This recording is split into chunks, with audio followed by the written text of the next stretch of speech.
দুটি সংখ্যার যোগফল 240 ও ভাগফল 3 হলে তাদের বিয়োগফল হয় এগুলোর মধ্যে কোনটা? তো দেখো আমরা ছোট সংখ্যাটা ধরছি যে কত x, আর তাহলে অপর সংখ্যাটা কত হবে 240 বিয়োগ x, কারণ যেহেতু দুটো যোগফল হচ্ছে এত 240।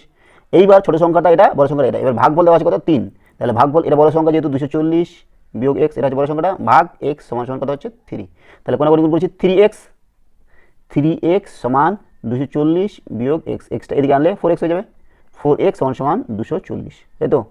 তাহলে 4 দিয়ে ভাগ করবো, x সমান সমান কত হবে 240 ভাগ 4, 4 6 24 60, তাহলে x হয়ে গেল 60, মানে ছোট সংখ্যাটা হচ্ছে 60, তাহলে বড় সংখ্যাটা কত 240 বিয়োগ x, তার মানে 240 বিয়োগ 60, তাহলে কত হলো 240 বিয়োগ 60 হচ্ছে 0 8 1 180, তাহলে বড় সংখ্যাটা হচ্ছে 180, ছোটো হচ্ছে 60। এর বলেছে এদের বিয়োগফল কত, তাহলে 180 বিয়োগ আমাদের 60, তাহলে কত হবে 120, তাহলে সংখ্যা দুটির বিয়োগফল হচ্ছে 120।